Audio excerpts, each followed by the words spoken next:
මේ කතාව හරි දුක හිතෙන එකක්. මෙයයි යාගේ ස්වාමි පුරුෂයා ඒ කාලේ බොහොම ආදරෙන් ඉඳලා තියෙන්නේ.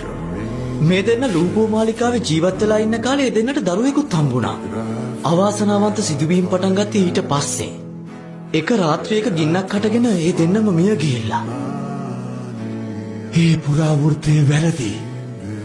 එදා මිය ගියේ ඒ කාන්තාව විතරයි.